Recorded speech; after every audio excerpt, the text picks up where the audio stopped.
السلام عليكم، مرحبا بكم في قناتي وقناتكم باسيون كويزين أميمة. إن شاء الله تكونوا بخير وعلى خير. اليوم نشوفوا مع بعض طاجين حلو اللي هو طاجين سفرجل. كما نعرفوا احنا الجزائريين في رمضان المبارك طاجين سفرجل لازم يكون في الطاولة. تبعوا معايا نبداو الوصفة على بركة الله. انا ديت انايا 2 حبات نتاع سفرجل على حسب الكميات، تبقى على حسب كل واحد وش يساعده. الا كانت عندكم العائلة تنجموا تزيدوا. انا هاد الكميه تكفيني.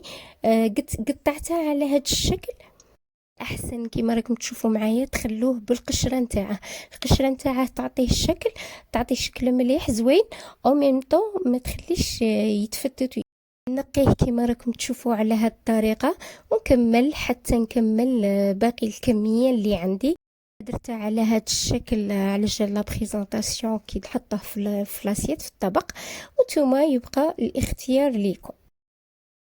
بعد ما كملت الكميه اللي عندي ونقيتها، هنايا ندي طبق فيه الماء ونزيد نعصر فيه الليمون، عصير ليمون نص تاع حبايه، ونحط فيه السفرجل اللي قطعته ونخليه لمده 10 دقائق حتى لربع ساعه باش ما يكحلش ويحافظ على اللون نتاعه. احنا كيما نعرفوا السفرجل جوست نقطعوه يدير هذيك الكحوله. نخليه على جهه وندي طاجين نحط فيه 3 مغارف تاع زيت زيتون ونزيد له طرف نتاع زبده.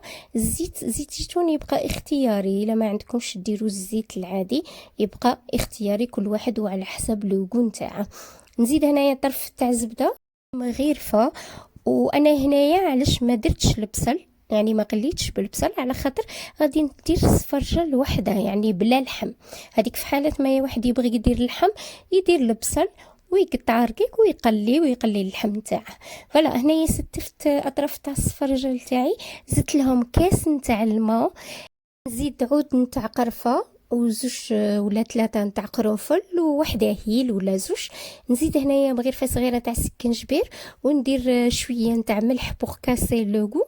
ونزيد هنايا الزعفران، زعفران ملون غذائي. ونزيد هنايا تاني الكركم، غرفه صغيره نتاع الكركم. نزيد 3 مغارف نتاع السكر، وهذا تاني يبقى على حسب اللوغو نتاعكم وعلى حسب الذوق. انا نكتفي ب3 مغارف.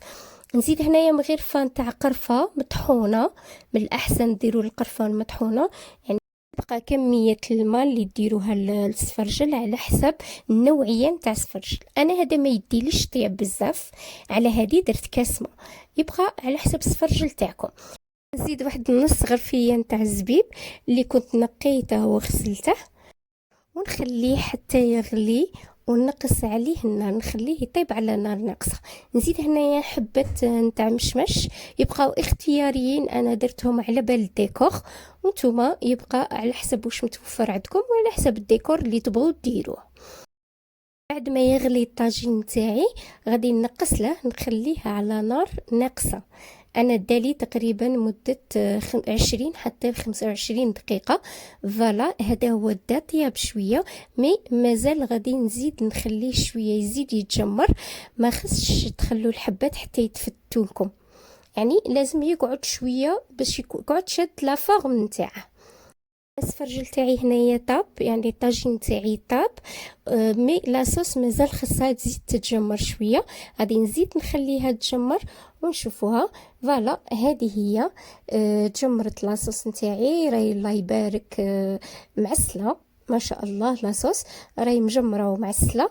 شوفوه في طبق التقديم.